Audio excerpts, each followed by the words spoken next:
Ai ahua māma te whakarongo, he māma ki te taringa. Ai. Ko te whakapiki wairua, te mea nui kia hau nei. Nui ake ngā hua mō tua, that's us. Tā, kia koe bro, te reo Māori anake te reo I whai pūtea ai, aku mahi katoa. Taua. Bringing the fire every week. The whole system is man, that's what it is. Make Māori Plus your mate. Download the app today.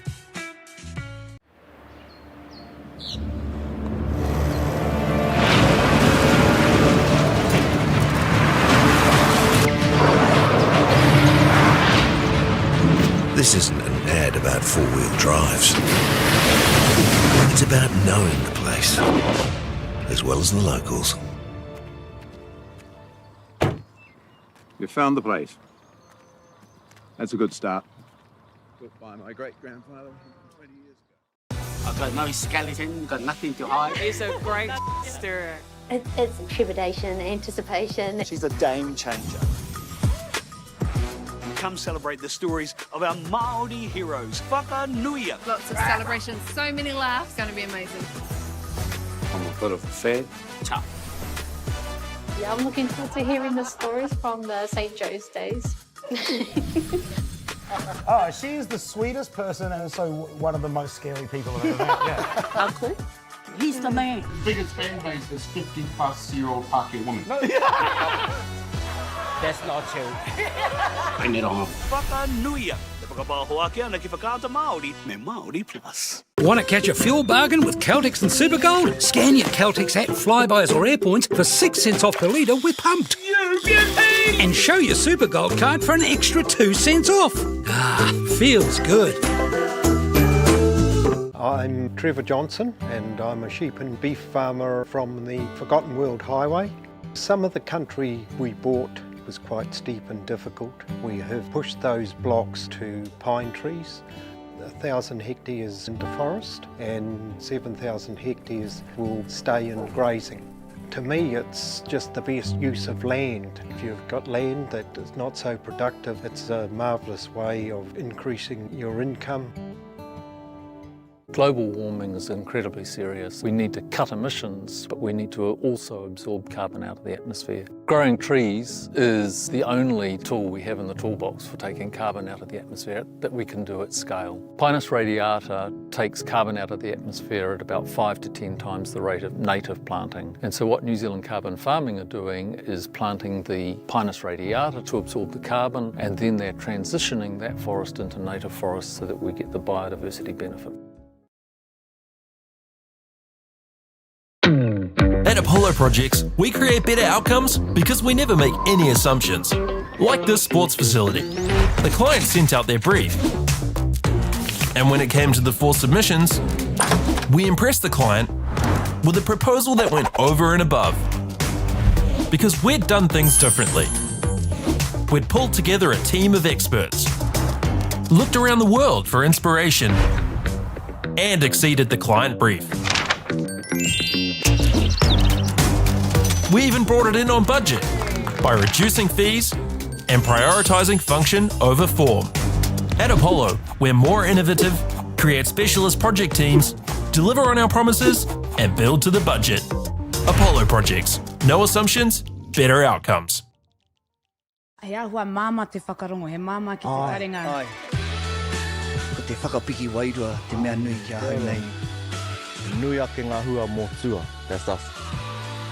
Tā, kia koe bro, te reo Māori anake te reo I whai pūtea ai, aku mahi katoa. Taua. Bringing the fire every week.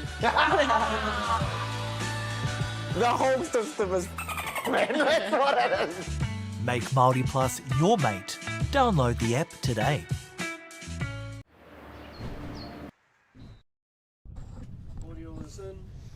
E te ti e te tā tēnā koutou katoa. Nau mai ki tēnei o ngā whakataitai e ki ana ko te New Zealand Barbarian National Secondary Schools Championships Top 4 ki konei ki Palmerston North te pāpai o ia Central Energy Trust Arena. Ko tēnei kemu e haere ake nei e hoa mā mo te tuatoru me te tuawha. A ko ngā kapa e rua ko Kelson Boys e pakanga atu ana ki a Feilding High School Aorangi, making their presence felt here at this competition. A big mihi to that kura who has done really well so far, making their way to play off for 3 and 4. Ko moi her husband anō tēnei e mihi nei. Ka re roa ka tai mai taku hoa a Anaru Royal mana tēnei kēmu e whakapāho engari kua riro māku te wahanga tuatahi. Hei whakataki a koutou e mātaki mai nā. Anei ko ngā kaitākaro o ngā kapa tuatahi ake, ko Feilding, ko Aorangi High School tēnei. Pale nasia whakawa te kai kāpane o tēnei kapa. Johnston, Fuller, Henriksen, Nicola Buckman, Raviawa. Ko tahi Crib, Tyrese Tāne, Dan Masidi, Nixon, Foreman, James Tuituba, Ezra Hopper Crib, and Penny Havea. Rātou te aro ā kapa, me ki ko te First 15. Te katesiro I nāne ki te pai kairiwhi, me ki ko ngā reserves, ko Goodman, ko Whakawa, Rogan Campbell, Scott, Ropiha, Waiwai, and Almers. Whakawhiti atu I nāne hoa mā ki te tihi kapa no te uru, ka mutu ko te puku o Tāmaki, ara ko Houston Boys tēnei. Tūpato e hoa mā ki ngā Leota Brothers, tuakanda taina ko Keith Brothers anō hoki. Paiali'i, Laban, Clark, Tuimalo, Vaenga, Luau, Nomutu, Lemana and Parsons. On the reserve bench, looking to come in and make an impact in the second half, we have Louis Stowers, Mulivai, Pasina, Bernard, Toko, Mulitalo and Maz Burns. That's the bench for the Kelson Boys High School game for 3 and 4 here on Whakata Māori. Tēnā koutou I tūhoro mai a Ipurangi nei. Whakawhiti atu ākua nei ki tā tātou whakaata matua. Kaharongo ana te hau ki te papa I oia I tēnei rā. 14 degrees te pai mahana. Oh, te pai makariri, I suppose. Hara I te mea he mahana ki konei, engari rongo ana I te hau. Ko te referee, ngā kaiwa wao, ko Matt Astle, ko Carl Baker, me Jack Butter, ngā AVs, ngā assistant referees I ngā taha. Manukura Rugby, Transit Coach Lines, New Zealand Secondary Schools, Sport Manukura, Massey University, Bailey's and Whakata Māori, major sponsors here of the New Zealand Barbarians National Secondary Schools competition. Here they come, the Kelson boys from Tāmaki, sporting their traditional headwear. Coming up against Feilding, Kelson boys. Excuse me, this is Kelson boys here. That was Feilding coming out earlier on.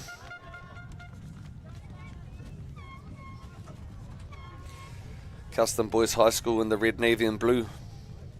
Te kura tuarua o ngā tamatane a Kerehana. All boys school in Kelson suburb near the Waitakere region of Auckland. Formed in 1963.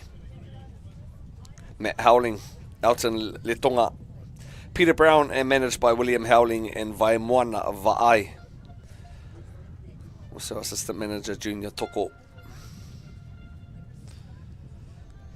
Whakawhiti atu ki te kapa no Feilding. Co-ed kura in the Manukura district. Formed in 1921. A large role of tauira. Neke atu I te tahi mano whitu rau. Cornerstone of creating great people. Kia toa, kia ngākau nui, have courage, desire. Greatly is who we are. That's the Feilding High School, Aorangi. Big mihi to there, kahui whakahaere as well, and Justin Locke, Nathan Williams, Rob Foreman, Gary Nesdale. Managed by Paul Frost and Steve Basson. Produced a few All Blacks ABs as well. Bueno, ka mātaki taki tātou I ngā haka. Hopefully we've got a bit of audio.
manu kei homa. Kua wero hia. E koa ngā ngākau te kite atu. Māori mai, ngā uri o te moana, ākiwa mai, tangata tiriti mai, tauiwi mai, e mahi ana i ngā mahi a hine te rehia, ngā haka a tāne rore. Tēnā koutou o Manawatu, o Feilding, mo tērā mahi a kui a koroma, a kui mā a koroma. Ko ngā mihi poroporo aki tonu ki tā tātou kingi, atu heitia i tōna renohanga atu.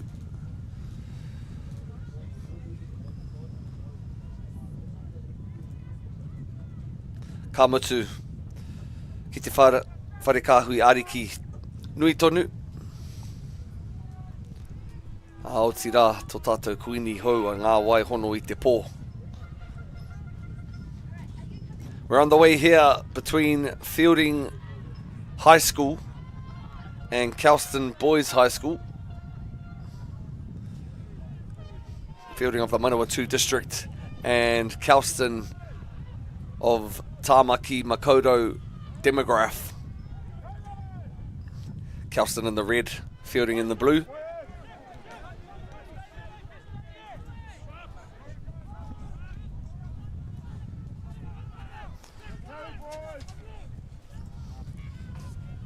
We're on the way here. Kelson with the pill earlier on. Keep an eye out for Tyson Parsons. Jarrell Tuai Malo Vaenga, the captain in it, first receiver, Topatahi.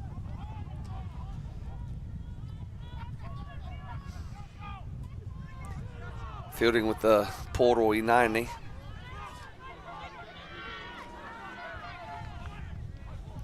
Had a game earlier on here between Hamilton girls and Christchurch girls for 3 and 4, where Hamilton came out firing in the second half and ended up taking the goods, finishing third in this tournament. Nudge over the defence line, picked up nicely on the ankles of Kelson boys. To the left-hand wing we go. This is Ezra Hopper Cribb. Excuse me, that was Jeremiah Lemana.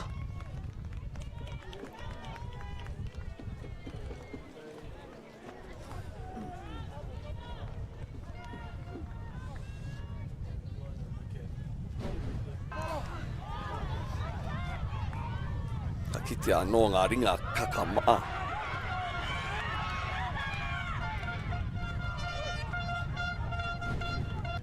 He rawe hoki tērā o ngā rutu.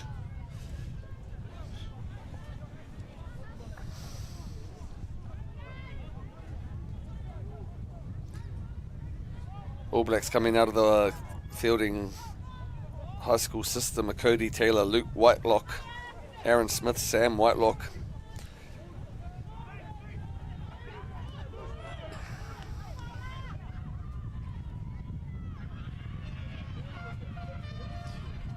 Kelson, right hand flank, little shimmy.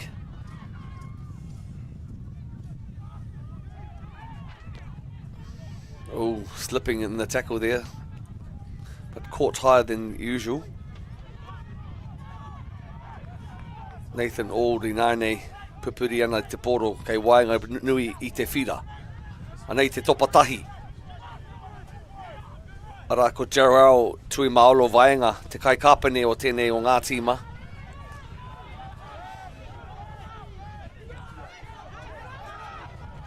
Mo te tuatoru me te tuawha tēnei. Ara ko piro, ko wāwahi te awa. Kelson first to go over the chalk. Had the bulk of the possession and territory here. Playing for 3 and 4. That was Jeremiah Lemana. Kei taku taha e hoa mā ko Anaru Ryle. Tahi anō ia ka mutu titihi whakapāhotanga o te whiringa toa whakamutunga waenga nui I Howick ki taku mōhio me ngā Manukura. Whai wāhi atu ko ngā Manukura. Congratulations to the girls. Our Manukura girls for taking out the National New Zealand Barbarians First XV competition championship top 4 here at Palmy. te papa I o ea, Central Energy Trust Arena. Ana, ko te tuaturu me te tuawha no tēnei. Over on our linear channel at 20-1, we have the grand final between Nelson Boys High School and Hamilton Boys. Ki taku mōhio. Ka hoatu au te rākau kōrero ki taku prata. Mana koutou e manaki. Kei te raru tēnei mihini, bro, ko tahi ana ke te māngai he ora ana. Chief. Tēnā koe, no tira tēnā tātou, e whakahonohono mai nei ki tēnei hōtake. Tēnei kēmu nunui, ki wanganui a Feilding, rāwa ko Kelson Boys. No reira kua taka whakamua, te pōro, a Kelson. Ko whakaputa ihu a Kelson I tēnei wā, ko te rima ki te kore.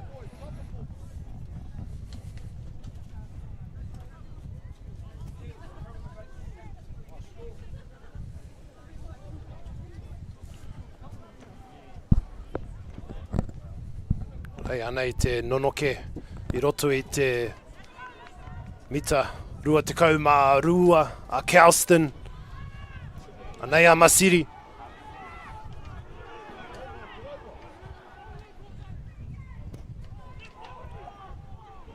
Te kaha kōkiri a Feilding. Johnston.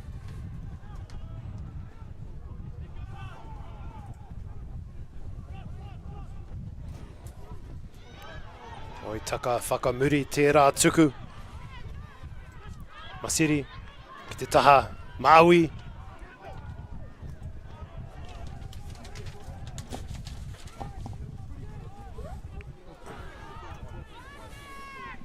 Ki te kōkiri tonu a Feilding.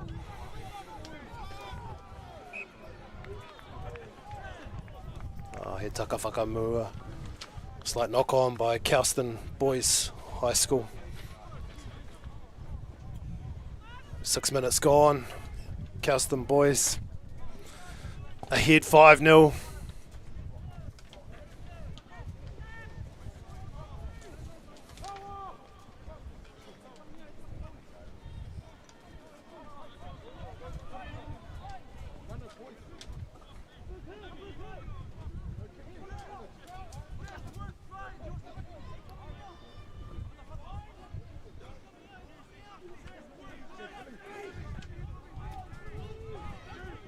Back of the scrum. Raviyama offloading. Ki te taha Maui. Ki te parirau. Elmers. Whakawa. Te kāpene. Ki te haere tonu a whakawa.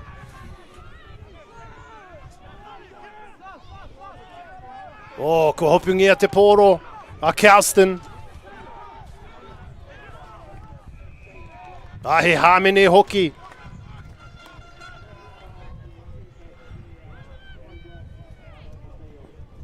Well, Feilding Boys High School putting a lot of pressure on the Palmerston Boys defence. Oh, titiro ki tērā whana, au we. Ko puta ki waho, only just.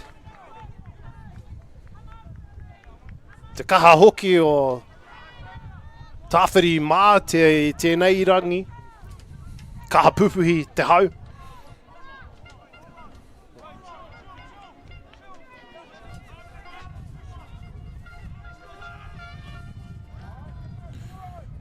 Kelson from the midfield. Luavau. Ki te haere tonu a Kelson I tēnei wā. E kōkiri.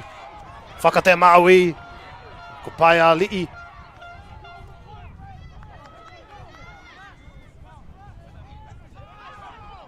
Ke kora te pōro. Clark. Pali, nei, kasa. Ki te taha matau nai nei. O, titiro ki tērā tepe. Titiro ki tērā tuku. Kei konei te hi piro. Ko Palmerston Boys. E piro anō.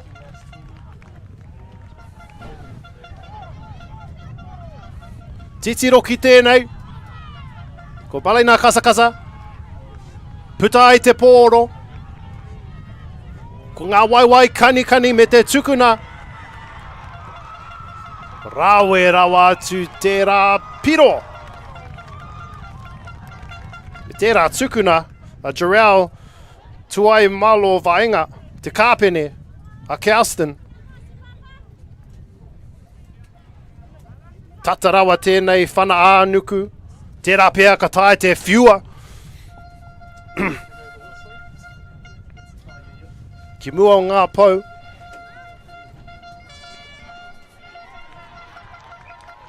Ai, kua piro.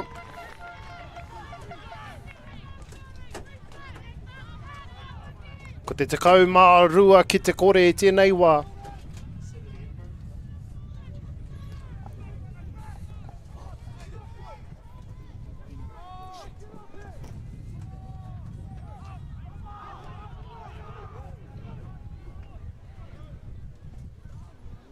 Tue malo vainga, all the time in the world, finds touch easily.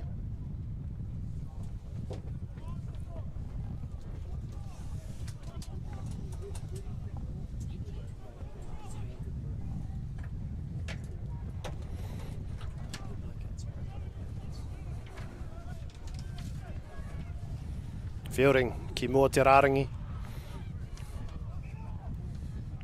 Oi taka whakamua te pōro. E nono ki nei, ki a Feilding boys.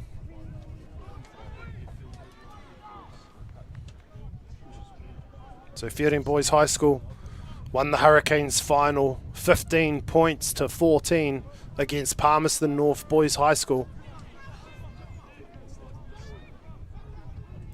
The first time they've progressed to the top 4. Their previous best was the top 8 in 2003 and 2004.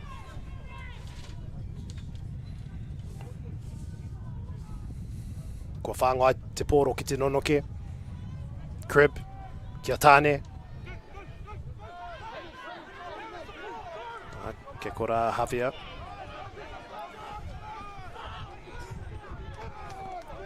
O kaharawa tērā kaupare. A Kelson, engari he hāmene. Penalty for Feilding Boys High School in a kickable position. They find themselves 12-0 down.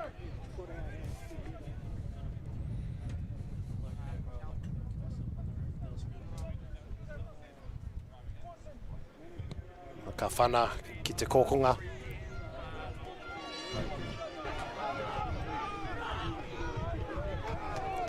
So we see the replay. Just offside there, Palmerston boys.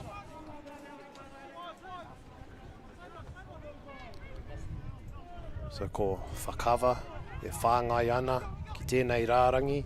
Engari, ko whiua ki muri o te rārangi. Kei ko rā te pōro i te taha a Kelson.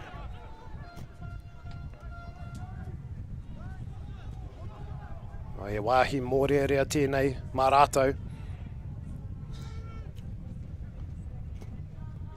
Kei ko rā tuai i malolo, vainga.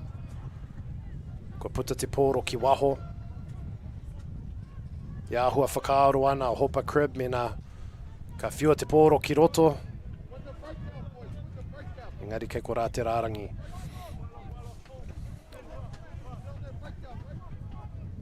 Feilding Boys High School won the co-ed title, which no longer exists, back in 09, 14 and 16.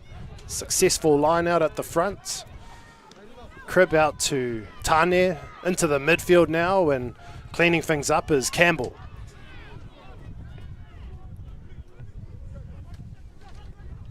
Crib short ball and a big hit. Masidi.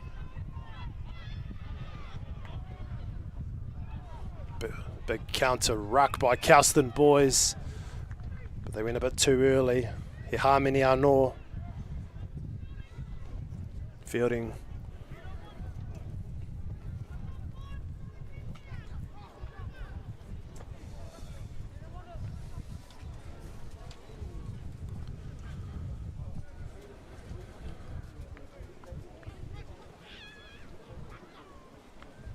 So they kick for touch. Feilding Boys High School lost 23-19 against Hamilton Boys High School in the semi-final. They were down 17-0. And they currently see themselves 12-0 down. But that won't stop them.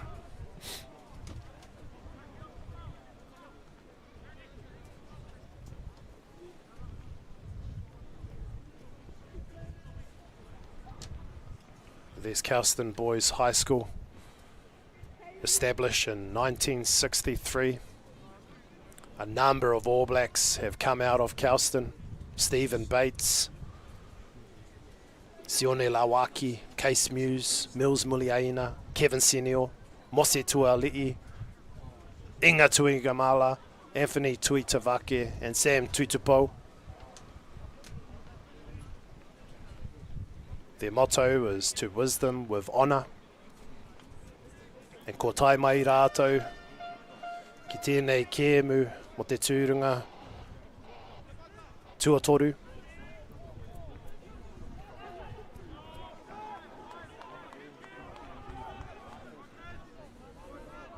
Ko Kelson, ngā toa o Tamaki Makaurau mo te tau 2024. It's Feilding, secure the line out.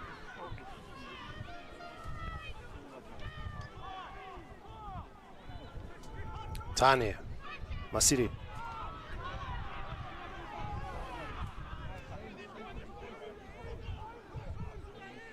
Tania.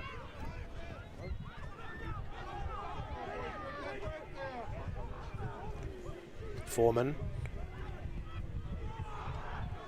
Kahatera Oma, Nicola. E hamine anō. E tūhapa. Offside. Kei mua I ngā pou, nō reira. Kua whiriwhiri, Feilding Boys. Te whana ānuku. Ki mua I ngā pou.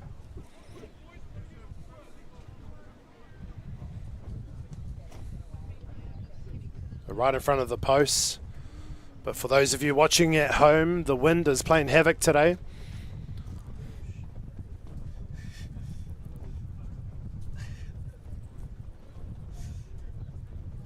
It'll be Nixon Foreman.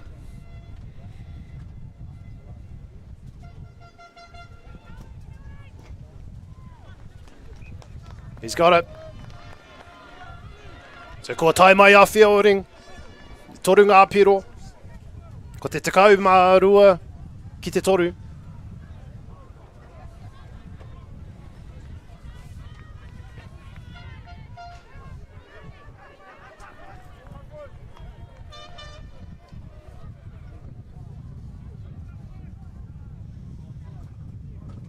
Feilding Boys High School, the only co-ed school in the top 4 this year. It's there with Phyla. Ke roto I tō rātou ake hāwhe.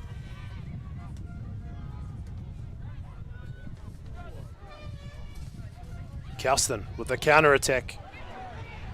And there's space here on the left. It's Taha Maui. Lemana.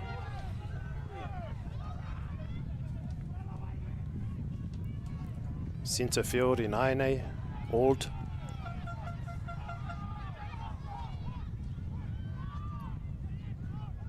Ka whiua roa ki te parirau.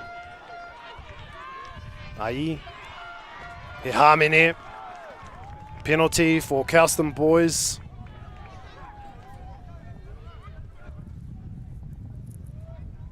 Kia Parsons te pōro. E tirohi ana ia ki te kōkonga.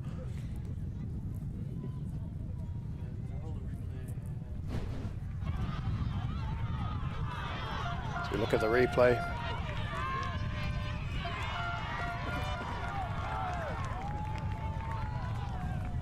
Not rolling away.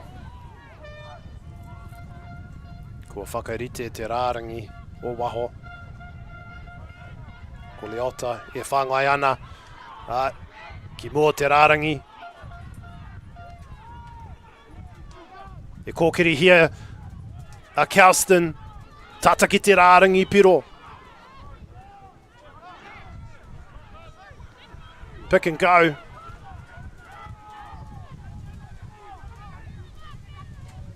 And the forwards. Ngā pau mua. Inching closer and closer. Ki rarohi ngā pau he piroa no. Kelson boys. Ko solo. Palienaya Kasasaka.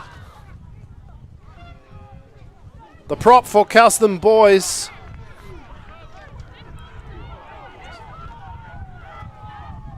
As we look at the replay. One off the ruck. And it was Palienaya Kasakasa. Ki raro iho. O ngā pau.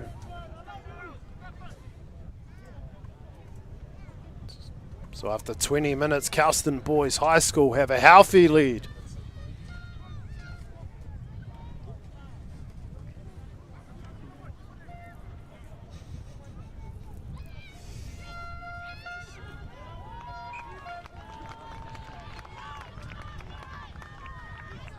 The conversion successful. Te whana Turiki.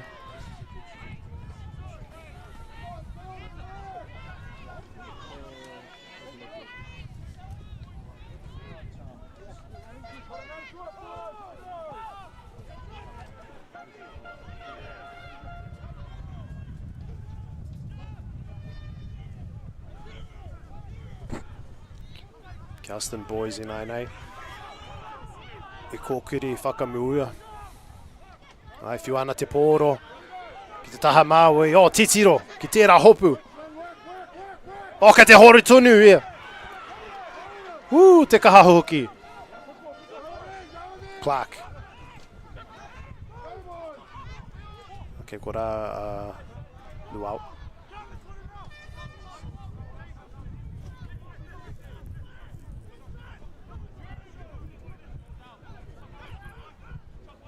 Ka hoki ki te taha Māui anō. Kei ko rā te parirau. E he ko Leota tēnā. Tuai malo paenga. Kia Old. O, tēno pai tērā tuku. O, but tēno pai rawa atu tērā rutu.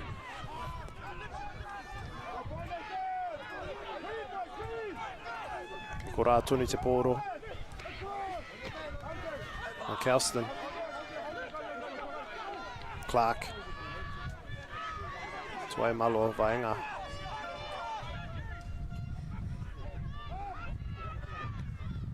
Ke whana teitei. Nā pasan. Ke ko rā te pōro. Kia nomatu. Ko putu ia ki waho. Engari, I taka whakamua te pōro I te taha o Feilding. E nonoki I nai nei ma Kelson.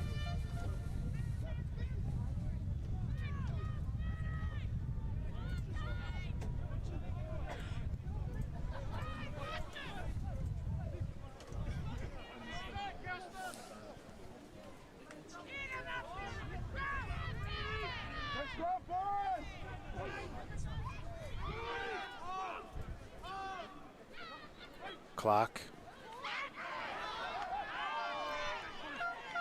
Tira ai. Now out wide. Ko le mana. Le mana. Te whana. O I taka ia ki te papa. Engari I puta te pōro ki waho.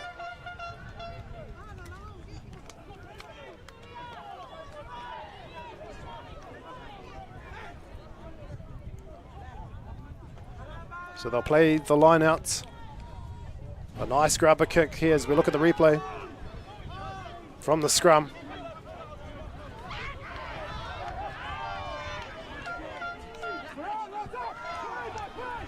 Good ball by Tue Malo Vaenga. Out to Lemana.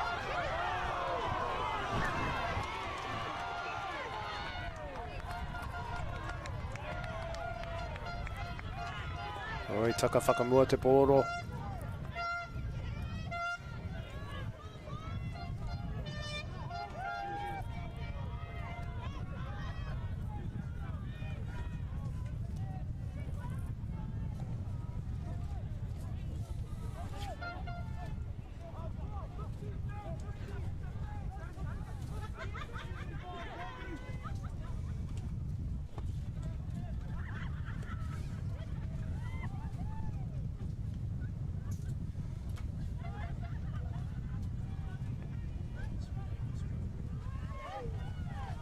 So Feilding. O pai. I whana. Te pōro. Tōtika. Kia Tue Malo o Vaenga.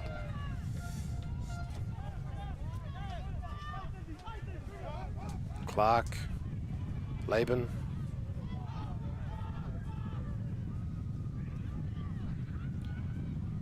They go wide. Out to the winger. And it's a good run. Ulutoa ai, kei te haere tonu ia. Double movement, pia. Or not holding on. He hāmene. A penalty for Feilding.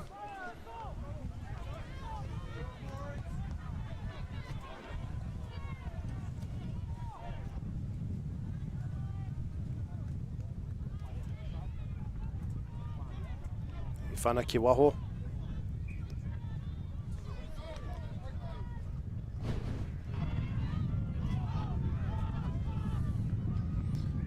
See the replay. Spread out wide to the dangerous winger, Ulutoa. Got very close to the line.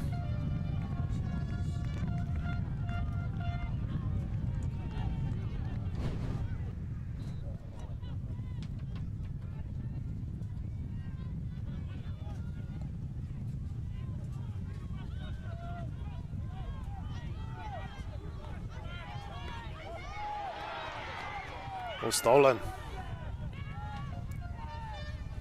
Kelson boys. Laban.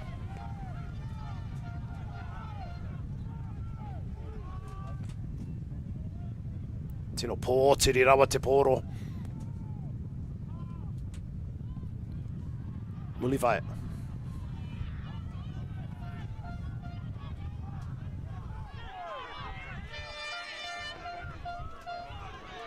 Paeli'i.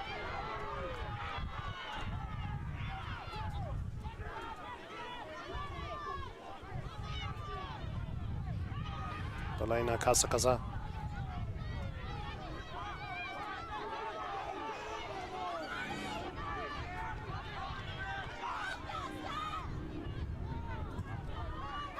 Wow.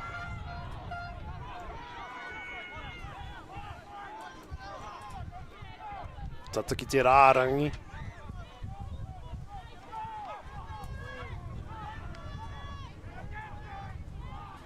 Kelson Boys High School. They go to the right. Tino tata rawa atu ki te rārangi piro.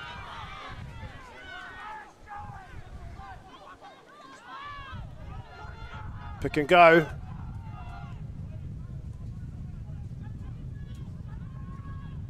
Ka whiua ki te taha matau. Oh, pai te rarutu. Engari kei kora. Ai. Ai kua piro. Kua piro ai. Ulutoa ai.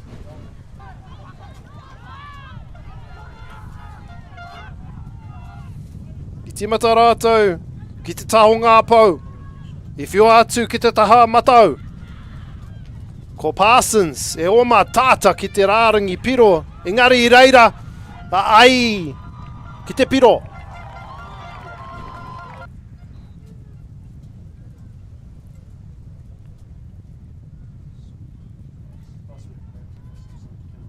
So Ulutoa IE extends Kelston's lead.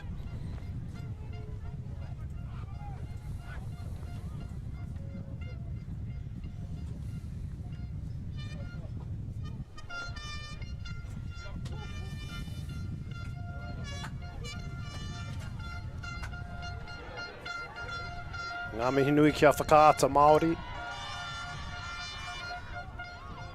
There's the conversion. Has missed. Into our sponsors Bailey's, Caltex, Apollo Projects and New Zealand Carbon Farming.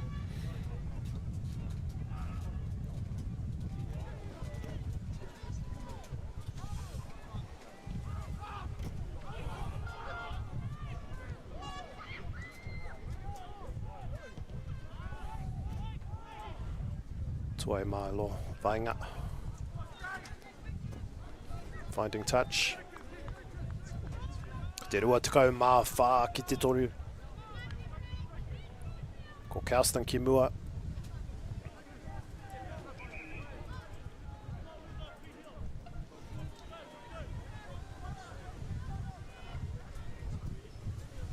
He rārangi poto tēnei.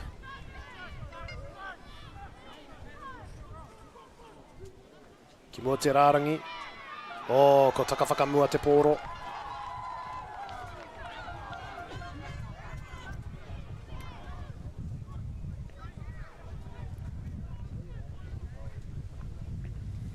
Feilding Boys High School have produced a number of All Blacks. Aaron Smith, Cody Taylor, the Whitelock brothers, to name a few. They were established in 1921 and their motto is Kia toa, kia ngākau nui. Have course, desire greatly.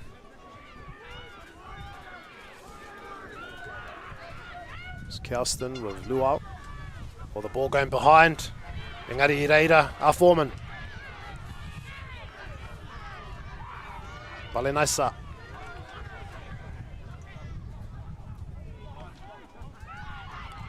Whakava. Tata ripi te pōro. Masiri. Oh, tino, pai tērā rutu. Kaharawa. Engari ka hoki. Mo te hāmene.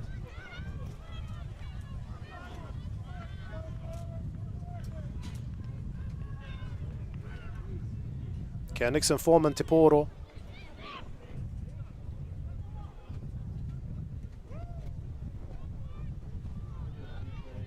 O tata ki te wā whakatā.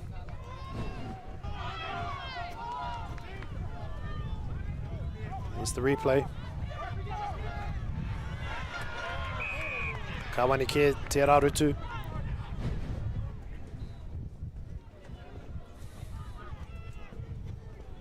He rārangi poto anō. Feilding need to be the next to score. Nicola.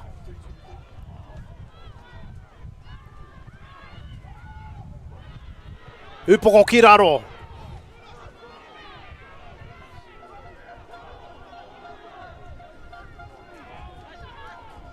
Pōturi rawa atu te pōro. Ko tāne.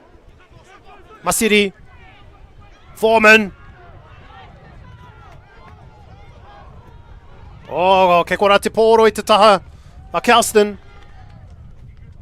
Oh, taka whakamua te pōro. No reira he nono ke. I te taha a Kelson.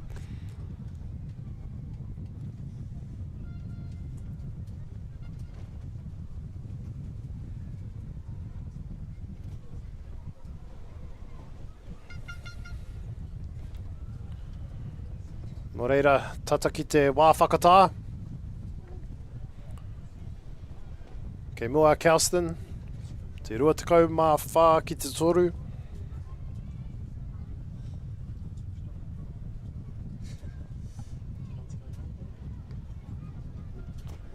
There's an injury at the moment. And as we wait for play to resume, the Feilding Boys High School won the Hurricanes final, beating Palmerston North Boys High School, their fierce rifles. Home side. Plenty of supporters here today.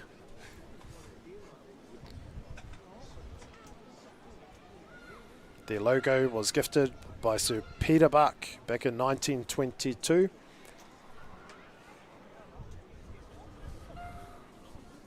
And today they're playing for third or fourth place against Kelson Boys High School, who won their 14th title in Tamaki Makaurau, beating St Kennigan's College 32-24 to win the Tamaki Makaurau 1A title earlier this year. I hinga Kelson kia Nelson i te paraire, te 26 ki te 28. In a very tight encounter, missing out to Nelson College, who progressed to the final. And they'll be playing Hamilton Boys in the New Zealand Barbarians National First 15 Championships final for 2024.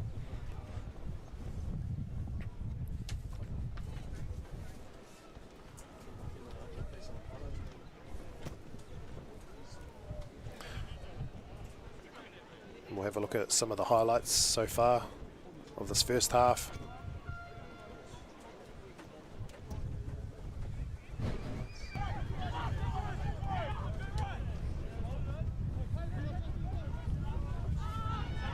Those Kelson boys.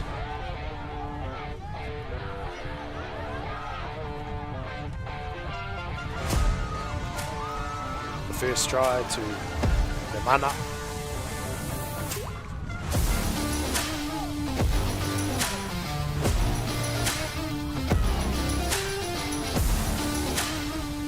Set up nicely.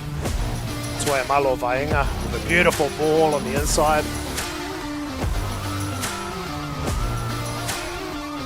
To Leota.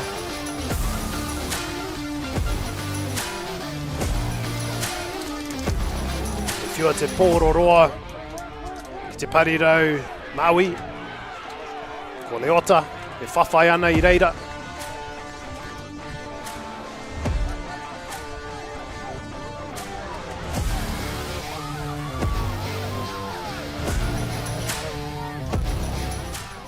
Ko Leota titi o ngā whetu o tēnei wāhanga tuatahi. Kei konei, we're live now with Kelson. That was a replay there, sorry. Well, another big hit.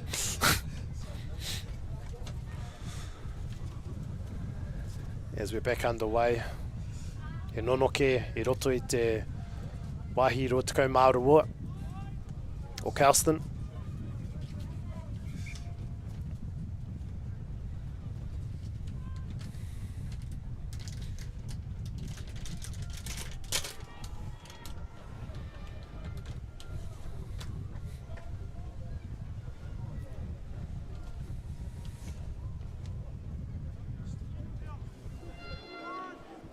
Feilding Boys High School. I hinga rātou ki a Hamilton Boys High School I te paraere. Te 23 ki te 21. Free kick, Kelson. Te taia rātou te nonoke. Me whanaiti, noiho, ai. Nā rā te whanaroa.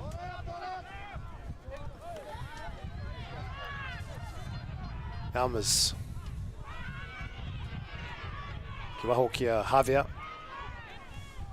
Foreman.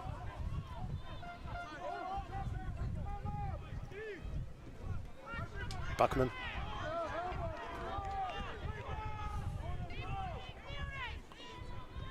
Javier. Wangari takawhakamua no te poro.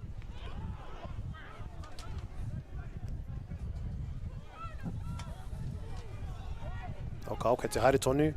Masiri. Whakawa.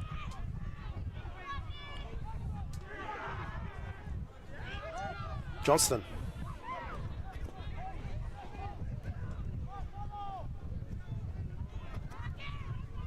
Whakawa. Masiri.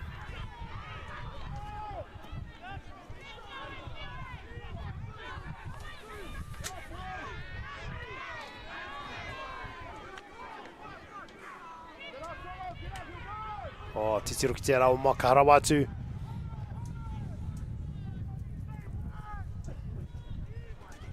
Tāne. Ai, whiua ki te taha matau. Koe amas tēnā.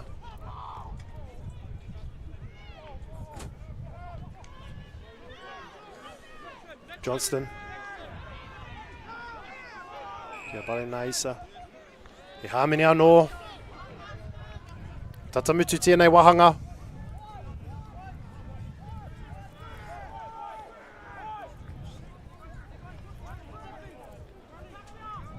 Whanaiti, Crib. Tāne. Whakawa.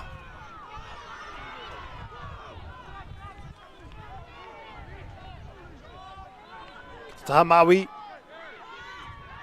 Oh, titiro ki te ara arutu. Ka hoki ki te hāmene.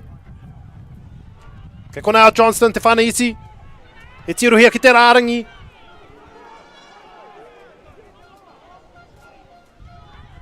Ko whakawa. Upoko ki raro.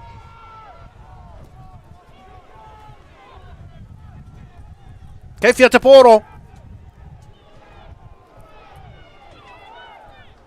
O te rapia te taha a Kelson. Ka oke ko rā tonu.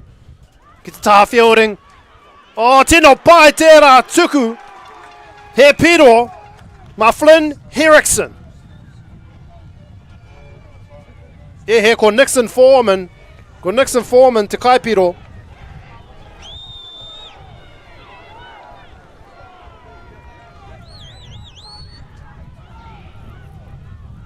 So we look at the replay. It was Johnston. It was short ball, and yes, it was Flynn Erickson. Ki raro iho ngā pau. And Nixon Foreman was there to clean up, and he'll take the conversion.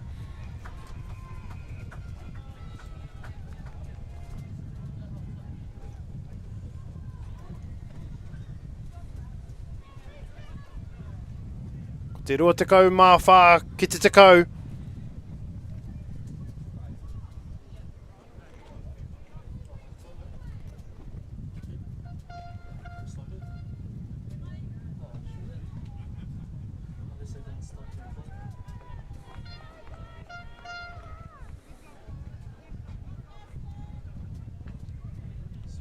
Ko tērā te mutunga o te wāhanga tuatahi.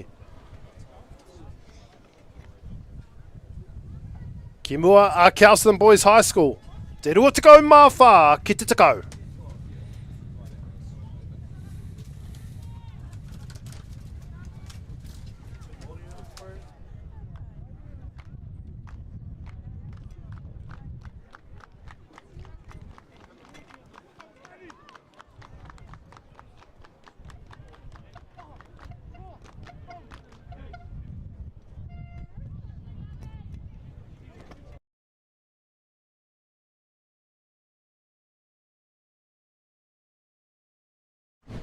Global warming is incredibly serious. We need to cut emissions, but we need to also absorb carbon out of the atmosphere. Growing trees is the only tool we have in the toolbox for taking carbon out of the atmosphere that we can do at scale. Pinus radiata takes carbon out of the atmosphere at about 5 to 10 times the rate of native planting. And so what New Zealand Carbon Farming are doing is planting the Pinus radiata to absorb the carbon, and then they're transitioning that forest into native forest so that we get the biodiversity benefit.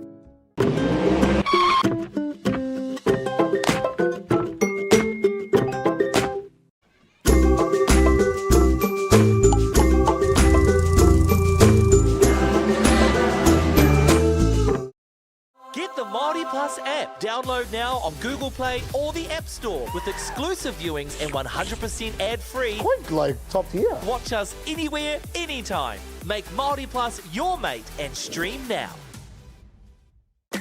Sport is about more than just a game. It's about going from teammates to best mates. It's the high fives and helping hands. That's why Caltex is proud to help fuel school sports. No time to fluff around today? No worries. Just swing into Caltex and pay for fuel with Pay an App to speed on through. Ooh, yeah. Feels good. Use it at your local participating Caltex. This is an opportunity that we can't pass up.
Nau mai hoki mai ki tu papa ioia.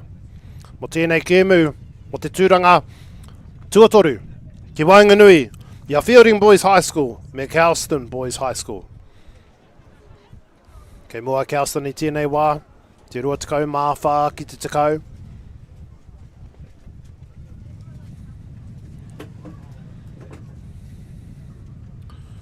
Feilding Boys High School, the last team to score at the end of that first half. Very important points.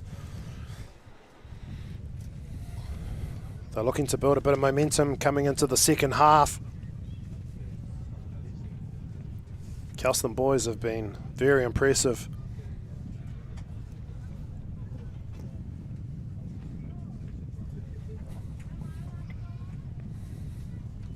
As we await kickoff for the second half.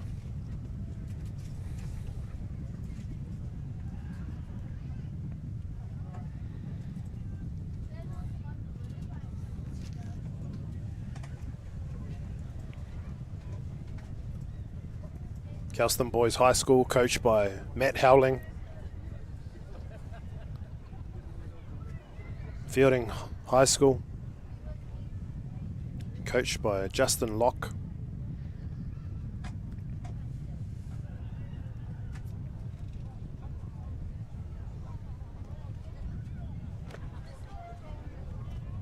Feilding High School finished second in the Condors Sevens last season.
Oi, taka whakamua te pōro I te timatanga o tēnei wāhanga tuarua.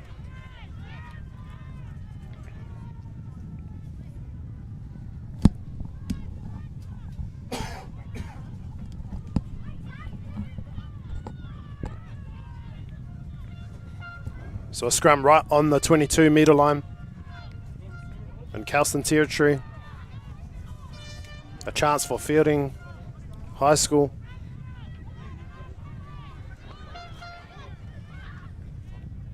Crib, Tane, ki waho, kia Scott, Javier.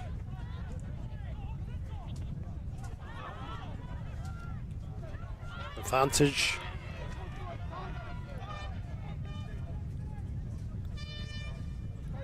Tane, ki te parirau, kia Masiri.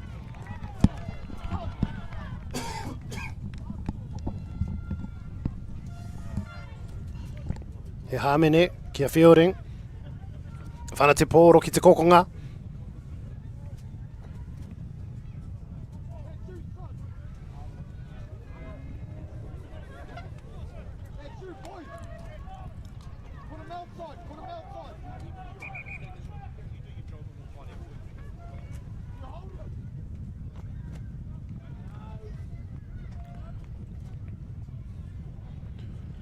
O, he raru I tēnei wā, mo whakawa. Just a slight injury for whakawa. Opportunity for Feilding High School to regroup.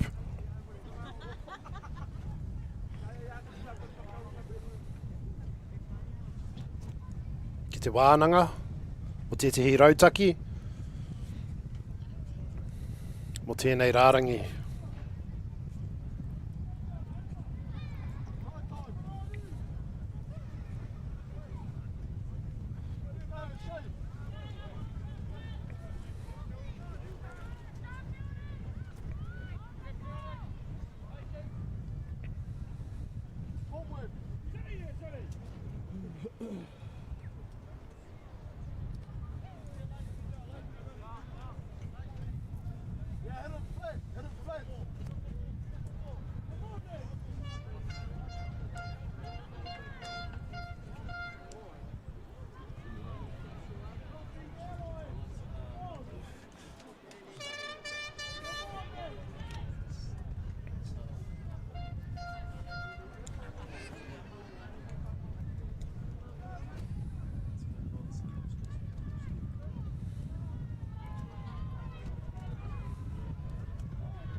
Hoki ana Xavier Leota ki te papatākoro.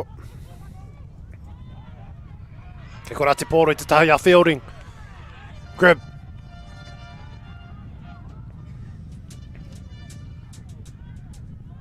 Tanya. Henriksen. Tanya no. Ke Javier.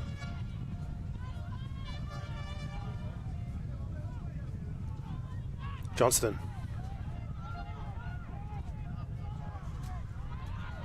Palena Isa. Taramati te Hatmini ano. Tane. Javier. Foreman.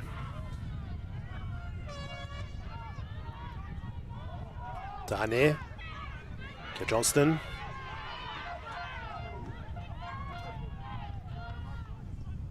Whakakawa. He tuku poto. Ke konei Tony Cliff.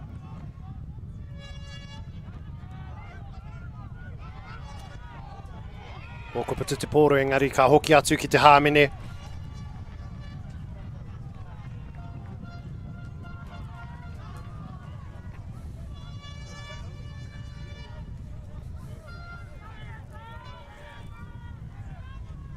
Good start to the second half by Feilding.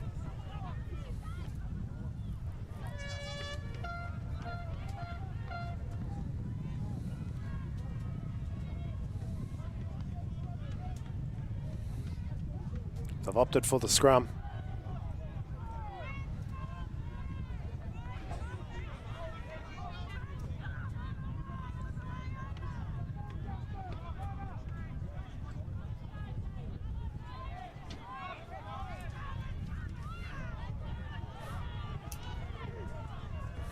Ka whangai te nonoke, ka haere ki te taha poto. Ko Raviyama, ai, ko Piroa Raviyama. Rupini, Raviyama.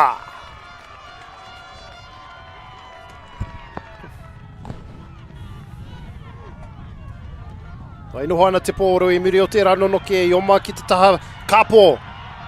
Arā ko tērā kai tākoro te namawaru, Rupini, Raviyama.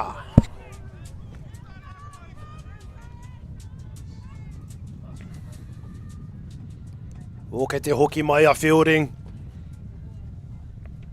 Titiro ki ngā piro I nai nei ko te 20 mā whā ki te 10 mā rima.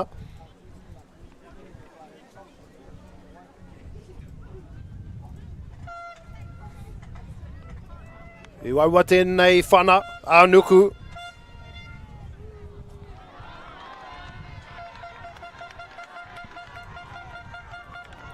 Kao. Ka noho ngā piro ki te 20 mā whā ki te 10 mā rima. Kei mua tonu a Kelson.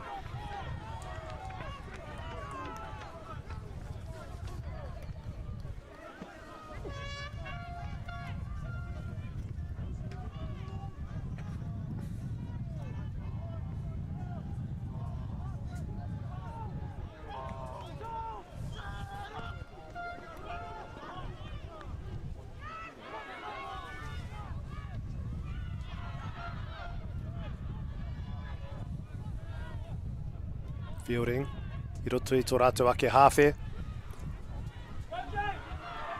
Putu ki te taha māui. O Tunnicliffe. O he hāmene.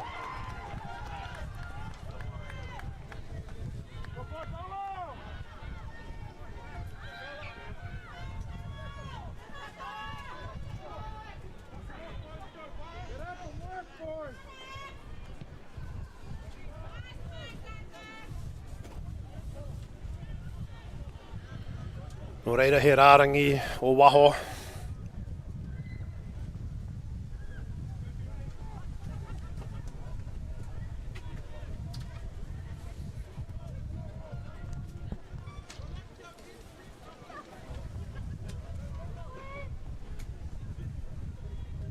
Ko Louis Stowers te kaiwhāngai hou. Te rārangi. Ka whio ki mua. O, ka taka ki te taha o Feilding. Rā te pōro. O, ke te haere tonu a Foreman.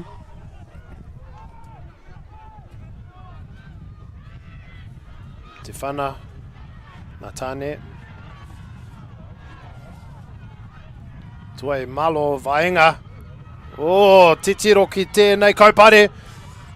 Nā Feilding. E neke whakamuri a Kelson. Ki waho tō rātou ake 2 mārua. O he hāmene. O, ka kōkiri whakamua hoki. O, he whanaiti. Ko Johnston. E whio atu ki te Tunnicliffe.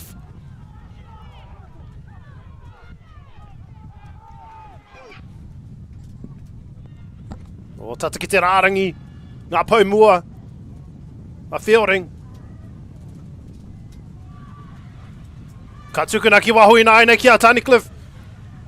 O, titiro ki tērā, tuku. O, kei kora, Harvey! Ki te kōkona, he piro! Kua tai mai a Feilding.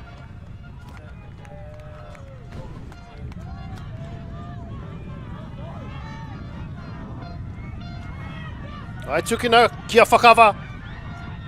Kia hawea. E tērā tukuna. Atu ia Foreman. Kia hawea, penny hawea. Te piro i te kokonga.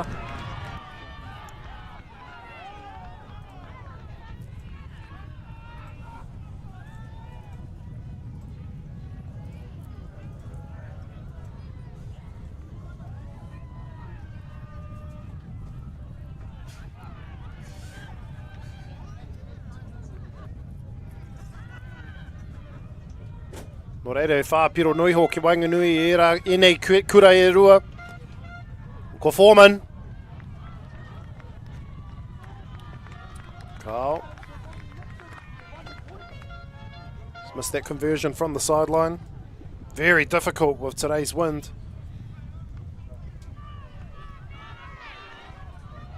Feilding High School have closed this gap.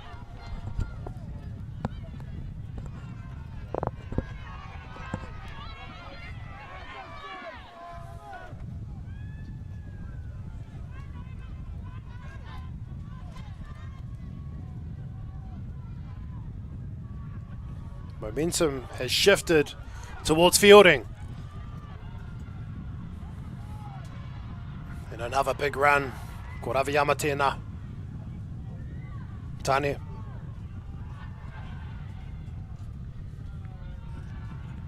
Whana ana Javier. Teitei te whana.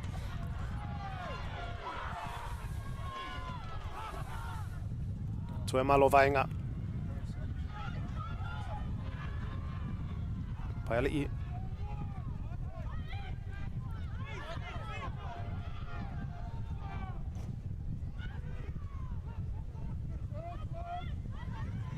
Hold.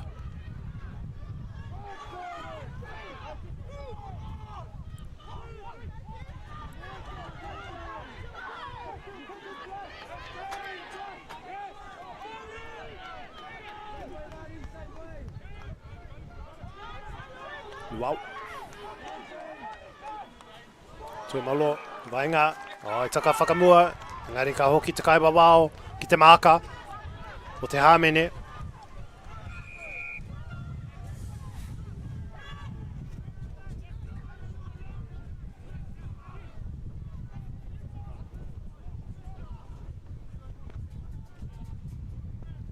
He roa rawa te rahuanga.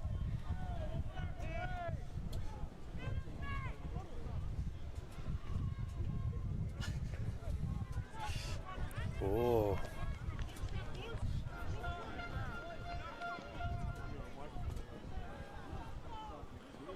E whana tua anuku ke te haere nei.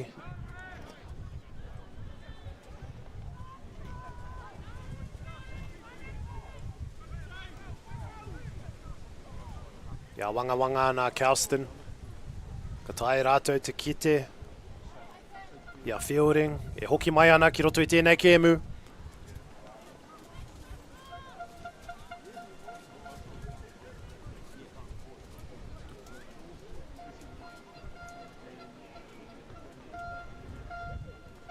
Ke muri te hau. Te kaiwhana.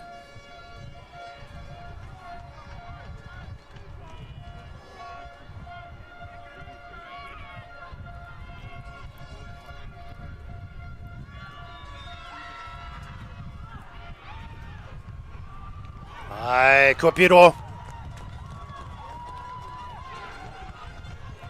Toru ngā piro. Ke mua Kelson te ruatakau mā whitu ki te ruatakau.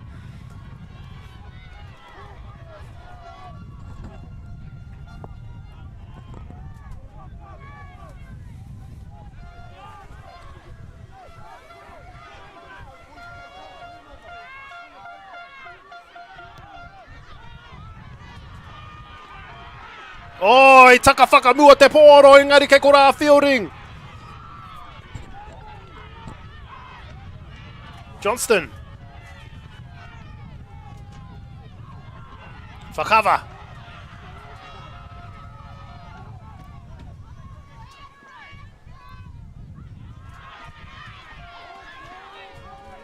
Ke korā Henriksen.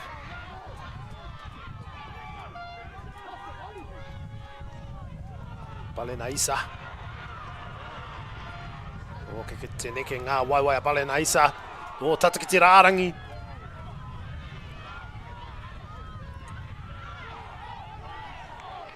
Ka te kaupare a Kelson. O, ko puta mai te pōra ki tō rātou taha. Auwe, ko waiho te pōro ki muri. O, i taka whakamua hoki.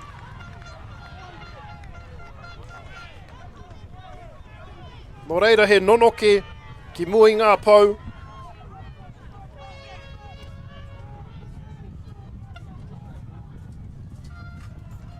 Nā Feilding e whāngai ana tēnei nonoke.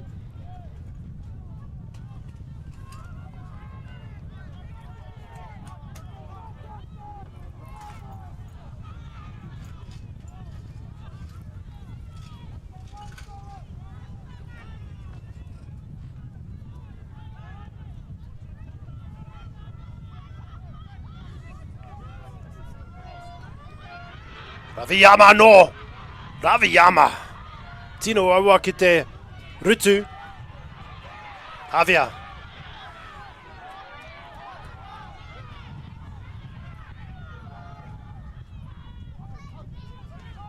Johnston. Oh, Johnston kei te haere tonu ia. Tata ki te rārangi.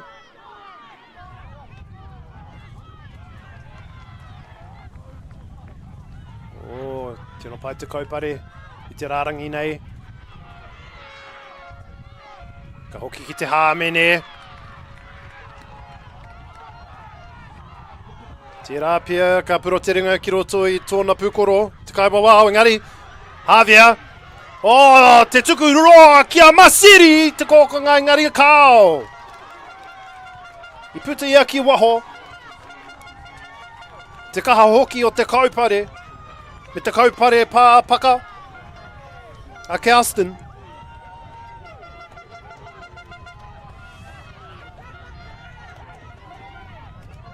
I rongo a te Masiri i te rārangi piro.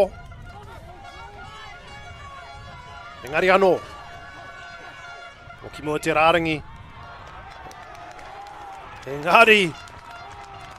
Ko puta ki waho.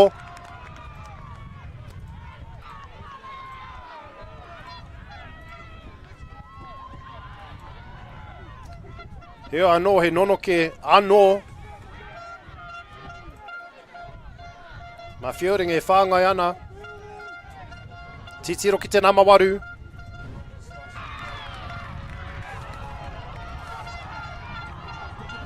Ka hoki whakamuri nai nei.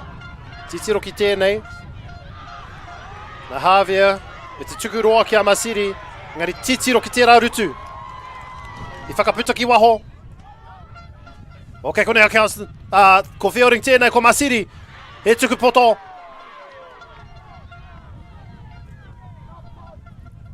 Crib. Tāne! Kei reira ia? Ai! Kei reira, he piro. He piro mā tāne.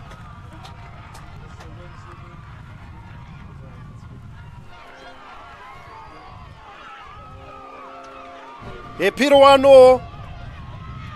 Titiro ki tēnei. I puta tere te pōro. Ko Crib, ko tāne. I kiti ai te rārangi. Ai! I tau ia te pōro ki te rārangi. I piro ia. He piro anō.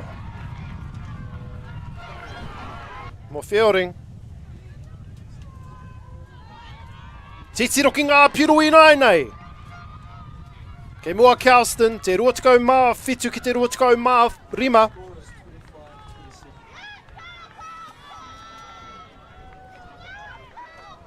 Mena ka whana ia. Tēnei whana tū ānuku. O kao, ka harawa atu. Te pupu o te hau. Tēnoi waua.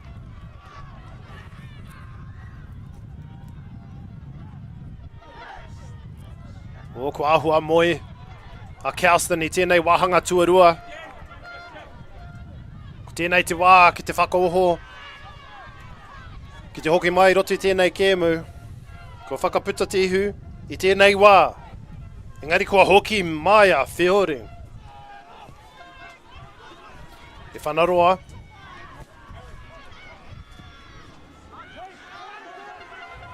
Nā Masiri i whana. Kia tua i malo. Vaenga. Toko. Peota.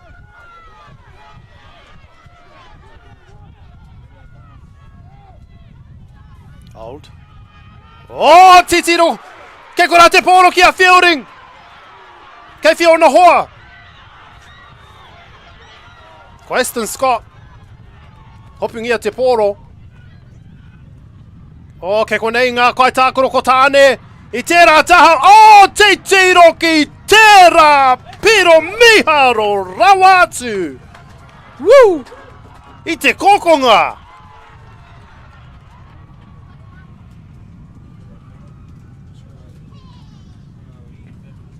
I rere ia, i te rangi. Ki ngā rangi tū hā, i taka ia ki a papa tuānuku. I tau ia te pōro, ki te rārangi piro.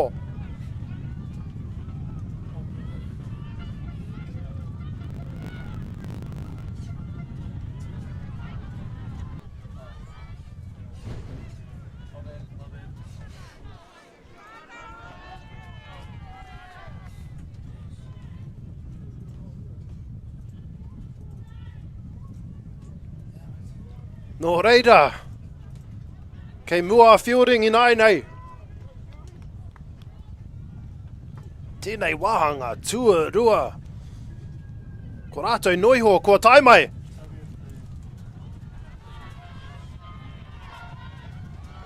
Misconversion, but what a second half performance by Feilding High School. It's been one-way traffic.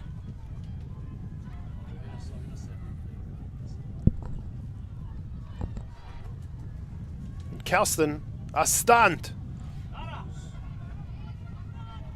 They find themselves behind.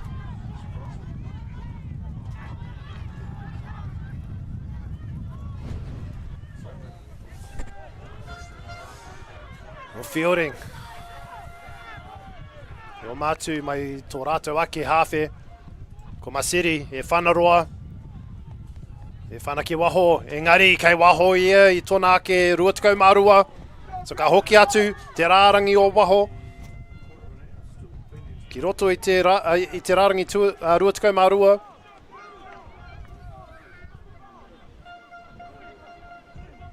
Ma Kelson boys, te rārangi o waho e whāngai.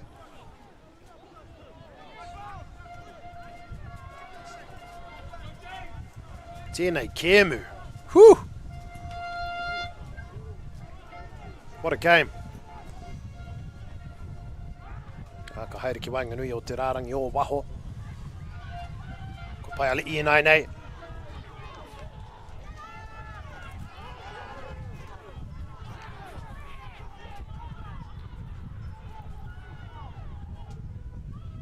Oh, ki te parirau nei, ko ai tērā ko Leota. Oh, engari ko a puta ki waho. Kelson. Nā te kaha o te kaupare. A Feilding.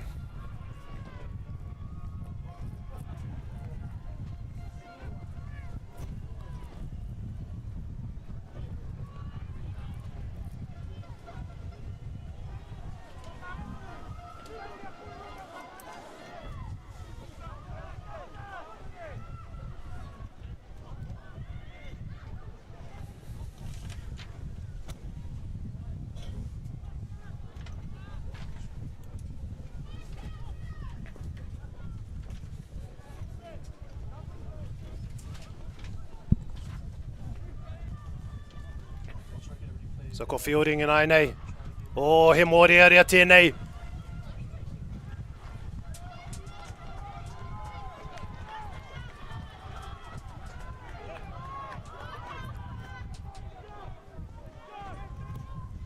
Oh, he nonoke. Ma Kelson boys e whāngai ana te nonoke.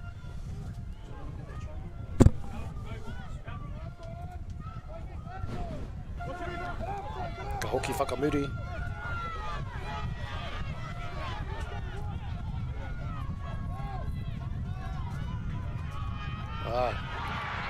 Tēnei piro a Feilding. Ki te whakaputa ihu. Kei mua. Rātou I nei. Back live. Kia Feilding te pōro. O, kei te oma rātou. Mai tō rātou ake rārangi piro. Oi, kua ripi a te pōro. Ko tai ki te taha a Kelson.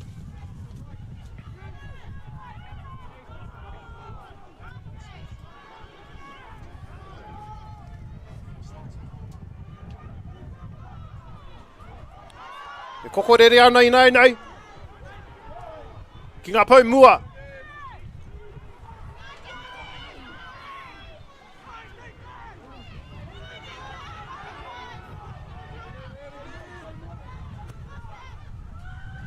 Ko tua I malo vaenga.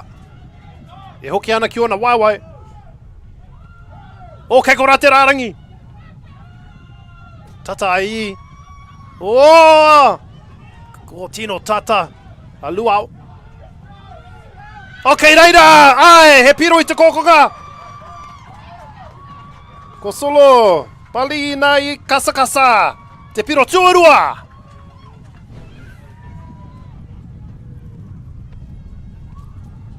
Titiro.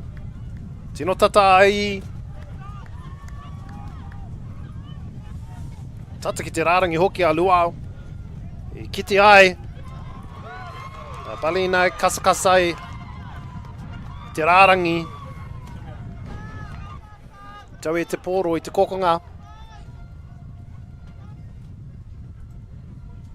O reira kei mua ki Kelson. I tēnei wā.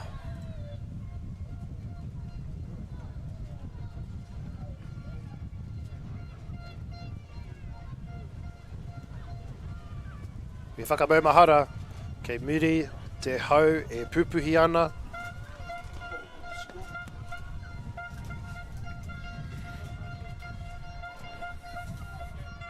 Ko te reo tua I malo vahenga. Mai te kokonga. Kao.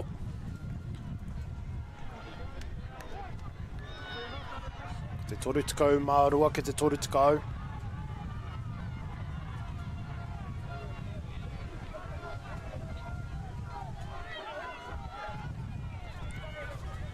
Teitei, rawa tērā whana.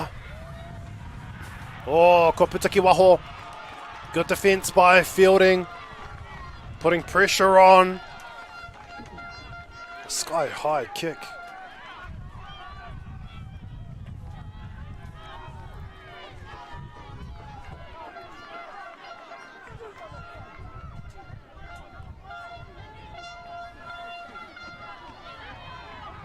Feilding find themselves behind by 2.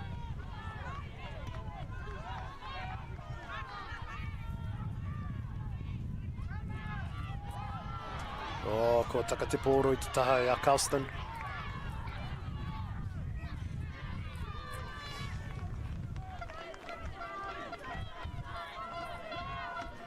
Taka whakamua te pōro I te rarangi o Oaho. Slight knock on from that line out.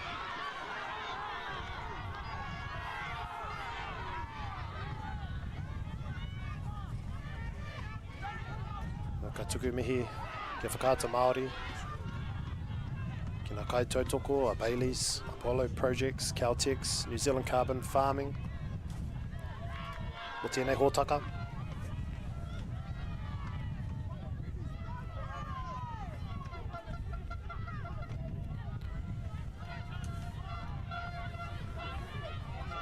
Titiro mai kia Rupini Raviyama, te nama waru ki muri o tēnei nonoke. Kao, ka haere ki taha tāne. Scott, Javier, ki waho, kia Masiri. O, tēno pai te rarutu. I ona waiwai.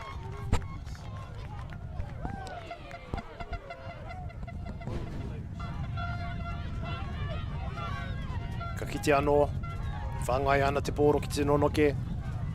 Tuku atu ki a tāne. Kia Scott. Kia Javier. Ai, tuku atu ki a Masiri. Ngari puta tōna waiwai ki waho. Oh, kei a Feilding te pōro I nai nei. Ko Rogan.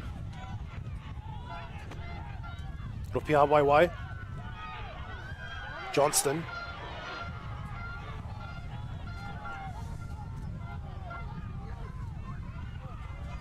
Ropi ha waiwai. Tuku roa kia tāne. Javier. Oi, tuku poto. Tuku ki roto! Ko Ravi Yama! Mo te piro tuarua te rānei. Ko ia tētiho ngā whetū o tēnei kēmu. Tēnei tōna piro tuarua. Titiro mai. I kiti a tāne. Ia Javier, a ko Raviyama, I ko nā ia. Te tuku ki roto. Nō reira, kei mua a Feilding I nai nei.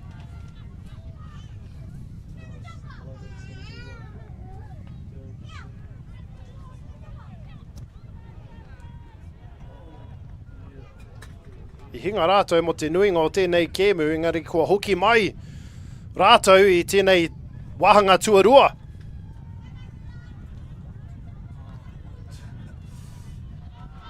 This wind is almost impossible for Feilding in the second half. But they got all their conversions that have a healthy lead right now. But they're doing what they need to do and they're scoring points and they're scoring tries.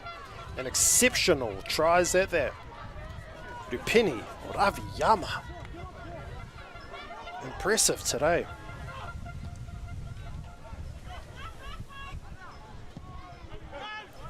Whanaroa. Kia tua I malo whainga. Parson. Oh! Oh.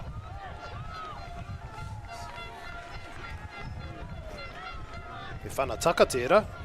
Drop goal attempt by Parson.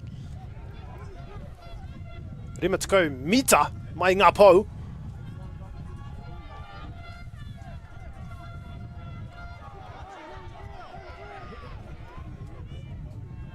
But it went touch and goal, so there's a bit of a dispute on the laws of the game.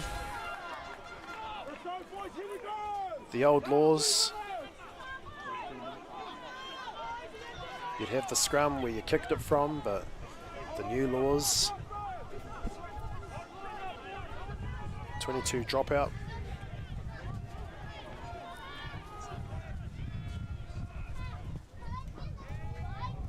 Ka whanaroa, Feilding. Passing. Oh, Papali'i. Taka te poro. Leota. Oh, ke kura Stowers. Kai takoro hau ko Maz Burns. Nomitsu. Hold. Leota. Passing. Oh, he few. Poto. Oh, titiro ki tēnei ko ai. Wawahi ana te rārangi. O te wāpoto. Paiali'i. O ki te oma tunu a Paiali'i. Titiro ki ngā mita. Toko. Oh, kei kona no motu. Kei Fiona hoa. Ke reira i nei. Ka haere ki te taha Maui. Ko wai tēnā. Ko Burns. Ka tahi anō kua tai mai. Engari kua whakaputa ki waho.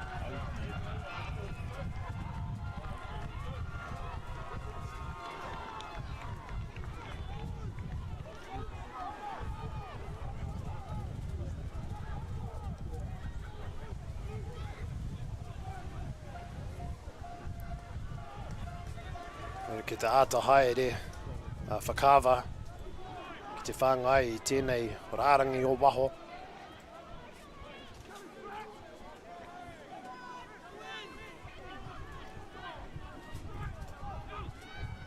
Tatamutu tēnei kēmu. O kei whete pōro.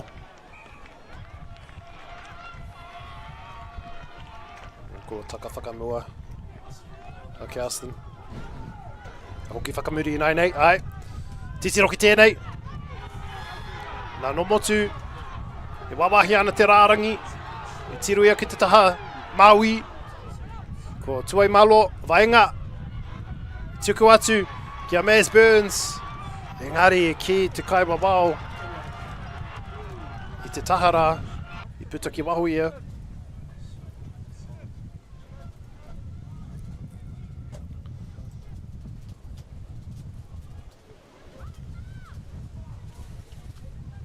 O he wāhi tino mō rearea tēnei.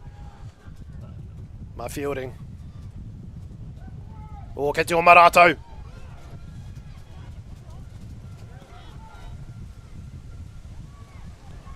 Oh we. Te kaha pupuhi o te hau. Ko mitu te kēmu.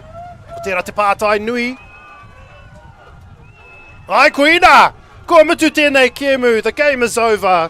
It's Feilding High School with an upset victory, 35-32, claiming third place in this New Zealand Barbarians National First 15 Championships Top 4 for 2024. Ka pai!